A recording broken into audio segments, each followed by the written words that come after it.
Hey, what's up guys? Welcome back. So I just want to make a quick video on yet another muzzle device that I have acquired here.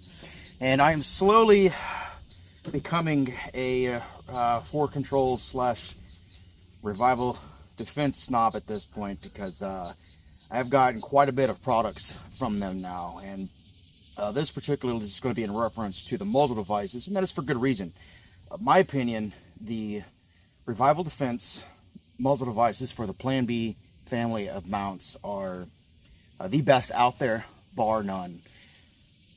A lot of things that I'm seeing nowadays within this family of mounts is a lot of, I guess, for lack of better words, an over-engineering that's going on. And while I don't know, I think it might be in just a way for the manufacturers to make more money, and power to them. But an example of this is going to be proprietary wrenches and stuff like that that they need in order to even mount the muzzle device on there. There are several out there that are guilty of this, and I actually just replaced this with the Revival Defense, their single port brake. And I went away from an SLR Rifleworks 2-port brake that had this exact issue, and I just kind of wanted to go over the problems that I had solved with that, and the way that Revival Defense just does it better. And that is one going to be the wrench flats that are towards the rear of that muzzle device. They are proprietary wrench flats. You have to buy SLR's tool, which $100 and something muzzle device. You have to buy I think they charge $10 for the tool. God forbid they don't get to make that little bit of extra money off of you when they're already making the amount that they are for the device itself. But the problem that I ran into and that is with this particular barrel, is because of the thickness of this barrel, that tool wouldn't even work with the rear end of those wrench flats. So what SLR also did was they put the option to have wrench flats forward of the taper, and might I add, right against where the taper was at. And that in and of itself is also problematic, because on top of there not being a lot of surface area there, you have got wrench flats that are right next to the taper, and any kind of degradation of that taper is going to cause gas leakage issues. And that is a problem that I had, and be it as that the device, there wasn't a lot of surface area for you to bite onto with your wrench, very, very little.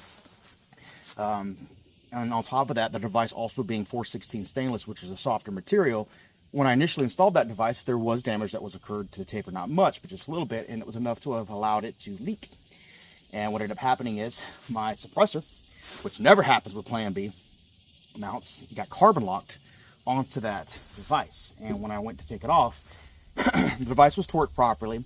It was torqued with 35 foot-pounds of torque with rock set. The device ended up spinning off the barrel with the amount of force that I had to actually apply it in order to get the suppressor off of there. And then I had to get another wrench on the back end of that, which was a pain in the ass because it's a proprietary wrench. It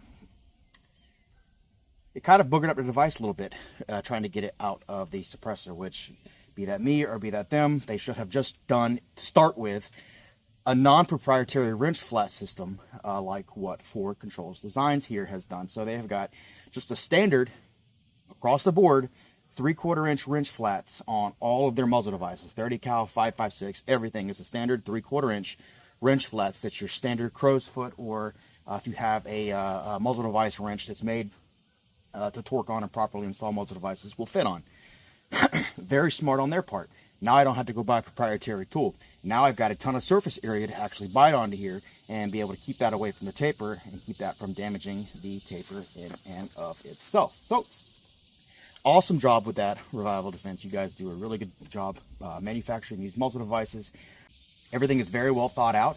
I often say that the best designers are end users, the guys who use the product and also design the product, and they understand what goes into it in order to make something that is going to work properly, and they're not going to overcomplicate stuff. And that is absolutely the case with these muzzle devices. So what I've got here, I've just got the simple muzzle brake. So I've got that running on my 308. For single port brake, that thing works really well for recoil mitigation. I've also got on my 11.5 here, I've got their A2 style of flash hider. Again, just a simple muzzle device, works incredibly well, as well as a 3-prong muzzle device as well that you guys have seen on my 14.5. And then I've got my other 11.5. I've got this exact same muzzle device. But I am slowly swapping everything over to Revival Defense. Again, guys, they are not paying me to say any of this. This is 100%, this video is of my own making, and it is just because I believe in these products and this company. A couple of things that I look for whenever I'm buying from a company is, one, is the product well thought out, is it well engineered, and two, how easy is it to get a hold of and to talk and communicate with the company. And Revival Defense knocks it out of the park with all of those things. So if you guys are getting into the Plan B hub compatible style of mounts, my personal recommendation is Revival Defense for controls designs. For everything that you use, these mounts are excellently done. They work very well. So if you guys have any questions, drop them down in the comment section below. Don't forget to like, share, and subscribe, and I appreciate y'all watching.